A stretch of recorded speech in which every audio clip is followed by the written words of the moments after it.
GTN media network નવા રંગરૂપ સાથે। નમસ્કાર, આપ જોઈ રહ્યા છો GTN ન્યૂઝ। છોટાઉદેપુર તાલુકાના અંબાલા દેહવાટ ગામે 9મા તબક્કાનું અને છોટાઉદેપુર તાલુકાના બીજા તબક્કાનું સેવા સેતુ કાર્યક્રમ લોકસભાના સાંસદ ગીતાબેન રાઠવા, ધારાસભ્ય રાજેન્દ્રસિંહ રાઠવાની ઉપસ્થિતિમાં કરવામાં આવ્યો હતો। આ કાર્યક્રમમાં ધારાસભ્ય અને સાંસદ સાથે ઉપસ્થિત તાલુકા પંચાયતના પ્રમુખ કલ્પનાબેન રાઠવા, જિલ્લા પંચાયત આરોગ્ય સમિતિના ચેરમેન ગુમાનભાઈ રાઠવા, તાલુકા પંચાયતના ઉપપ્રમુખ જય દીપભાઈ રાઠવા, તાલુકા વિકાસ અધિકારી દીપક ચૌધરી, તાલુકા પંચાયતના પૂર્વ પ્રમુખ રમેશભાઈ રાઠવા સહિતના આગેવાનો, ગામના સરપંચ, અધિકારીઓ, કર્મચારીઓ અને લોકો મોટી સંખ્યામાં કાર્યક્રમમાં ઉપસ્થિત રહ્યા હતા। કાર્યક્રમમાં વિવિધ વિભાગોના અધિકારીઓ, કર્મચારીઓ દ્વારા સ્થળ પર જ લોકોના પ્રશ્નોનું નિરાકરણ લાવવામાં આવ્યું હતું। સાથે વિવિધ લાભાર્થીઓને વિવિધ લાભોનું વિતરણ મહાનુભાવોની હસ્તે કરવામાં આવ્યું। રિપોર્ટર મોહસિન સુરતી, છોટાઉદેપુર।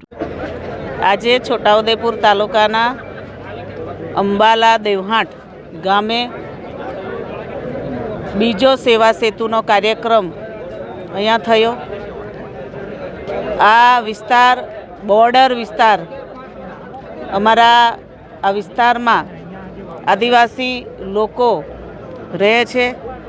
આ સેવા સેતુના માધ્યમથી જે સરકારની વિવિધ પ્રકારની જે યોજનાઓ છે એ યોજનાઓનો લાભ લેવા માટે જે લાભાર્થીઓને દાખલામાં કે કાંઈ તકલીફ પડે તો એના માટે આ સેવા સેતુના માધ્યમથી આવા લાભાર્થીઓને સરળતા રહે છે। આજે આ સેવા સેતુના માધ્યમથી અહીંયા ખૂબ મોટી સંખ્યામાં લાભાર્થીઓ અહીંયા ઉપસ્થિત થયા અને ખૂબ મોટી જનમેદની આ સેવા સેતુનો લાભ લેવા માટે અને જાણવા માટે અહીંયા ઉપસ્થિત થઈ।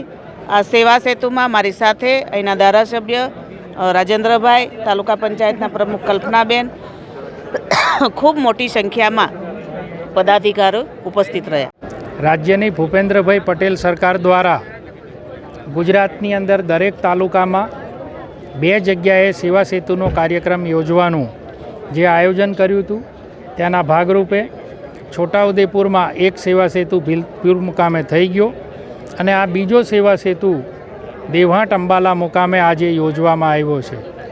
આજના કાર્યક્રમમાં અમારા સાંસદ, તાલુકા પંચાયતના પ્રમુખ, આરોગ્ય સમિતિના ચેરમેન સૌ પદાધિકારીઓ હાજર રહ્યા અને ખૂબ મોટી સંખ્યામાં આ સેવા સેતુ કાર્યક્રમનો લાભ લેવા માટે લાભાર્થીઓ પધાર્યા છે।